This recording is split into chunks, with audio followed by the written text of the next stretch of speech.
अब हम लोगों ने एज्यूम ये किया था, हम लोगों ने जिस तरह जब सेंटर ऑफ ग्रेविटी पढ़ा था तो हम लोगों ने ये पॉइंट डिस्कस किया था कि जब आप वेट को ऐड करते हैं तो उस केस में सेंटर ऑफ ग्रेविटी जो है वो क्या करता है, ऊपर की तरफ मूव करता है। तो हम लोग एज्यूम कर लेते हैं कि ये हमारा शिप जो था ये अपराइट था।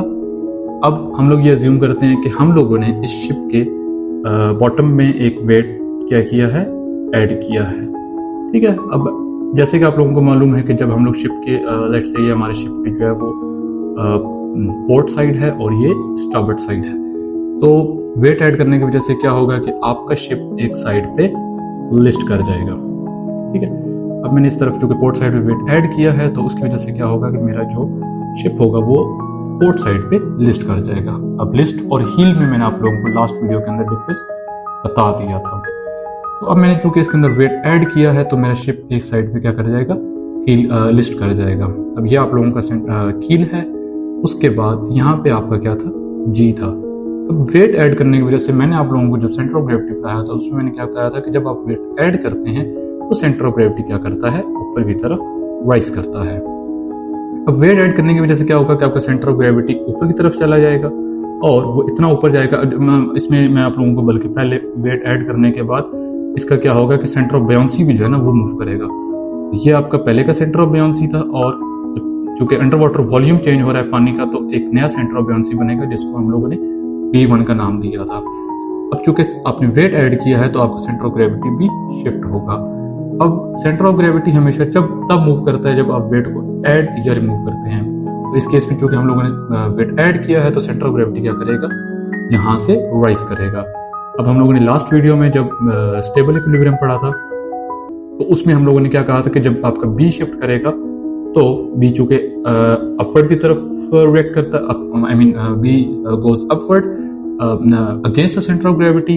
तो जिस पॉइंट पे ये आपका सेंटर ऑफ ग्रेविटी है विच इज एक्टिंग डाउनवर्ड, तो बी जो है वो पैरेलल होगा सेंटर ऑफ ग्रेविटी के डायरेक्शन के और ऑपोजिट डायरेक्शन होगा। तो यहाँ पे एक नया पॉइंट हमारा बन रहा था जिसको हमने GZ का नाम दिया था। ये हमने स्टेबल इक्विलिब्रियम के अंदर किया था। बट इस केस में चूंकि हम लोग वेट को ऐड कर रहे हैं तो वेट ऐड करने की वजह से क्या होगा, मैं आप दोबारा आप लोगों को फिगर में एक्सप्लेन करूंगा। चूंकि हमने वेट ऐड किया है तो वेट ऐड करने की वजह से आपका सेंटर ऑफ ग्रेविटी जो होगा वो क्या करेगा, राइज करेगा और इतना राइज करेगा कि वो आपके जाके मेटा सेंटर तक पहुंच जाएगा। अब ये आपका G और M एक ही पॉइंट पे आ जाएंगे। G is acting downward and B is acting upward against the centre of gravity. अब इस केस में क्या होगा कि G और M जो कि एक पॉइंट पे आ जाएंगे तो G और M क्या हो जाएंगे, इक्वल हो जाएंगे और आपका जो GZ होगा जो कि आपका राइटनिंग लीवर है वो क्या हो जाएगा, 0 हो जाएगा। अब जैसे कि आप लोगों को मालूम है कि GZ जो होता है राइटनिंग लीवर वो शिप को हमेशा वापस लेके आता है अपराइट करने के लिए। लेकिन चूंकि G और M एक पॉइंट पे आ गए हैं तो आपका GZ जो होगा वो क्या हो जाएगा, इस केस के अंदर 0 हो जाएगा। और आपका यहाँ पे K है, उसके बाद यहाँ पे आपका B है और यहाँ पे आपका G है एक लाइन के अंदर। अब इस केस में क्या होगा कि आपका जो Kg होगा, ठीक है, आपका जो Kg होगा वो किसके इक्वल आ जाएगा, Gm के इक्वल आ जाएगा। और आपका जो Kb होगा it will be less than Kg।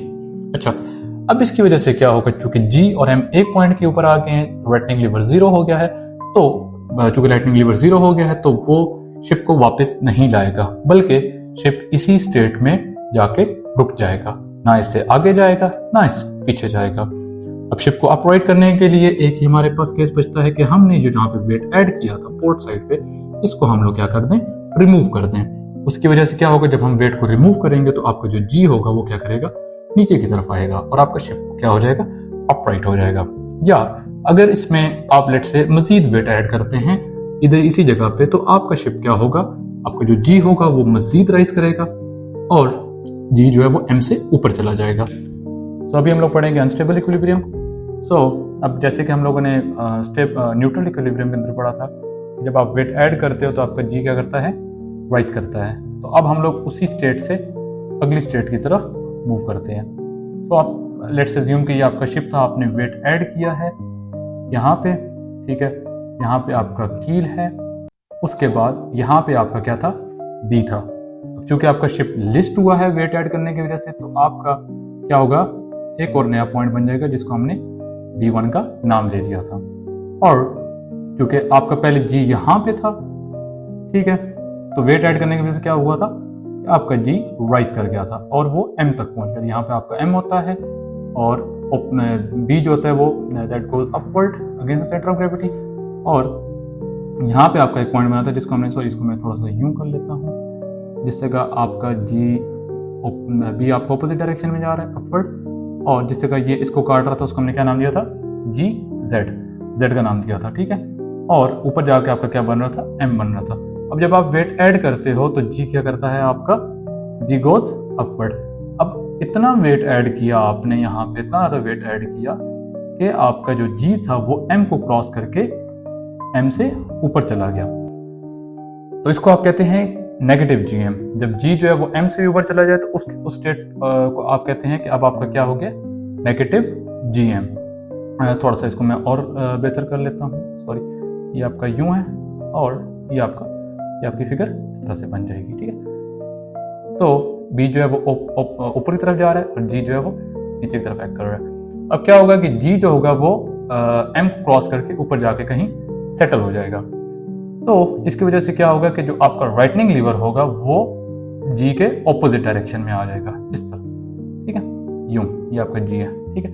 तो G जो Z होगा वो ऑपोजिट डायरेक्शन में आ जाएगा।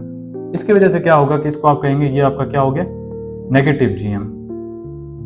एक तो ये नेगेटिव GM हो जाएगा और जो आपका GZ होगा वो भी क्या हो जाएगा, नेगेटिव हो जाएगा। अब नेगेटिव GZ का मतलब क्या है, पॉजिटिव GZ क्या होता था, राइटनिंग लीवर क्या होता था कि वो शिप को अपराइट करता था, लेकिन इस केस में चूंकि GZ जो है वो नेगेटिव हो गया, तो ये आपका जो है वो ऑपोजिट डायरेक्शन में, जिस डायरेक्शन में शिप आपका लिस्ट कर रहा है, ये GZ भी उसी डायरेक्शन में क्या करेगा, एक्ट करेगा, और ये शिप को क्या करेगा, मजीद जो है वो लिस्ट करेगा और शिप को क्या कर देगा, कैप्साइज कर देगा। तो इस केस में आपका क्या बनेगा कि जब आप वेट को ऐड करते हो, इतना ऐड करते हो कि G जो है वो आपको राइज होकर M से भी ऊपर जाके सेटल हो जाता है, उस सिनेरियो में आप उसको कहते हो कि आपका क्या हो गया, नेगेटिव GM आ गया।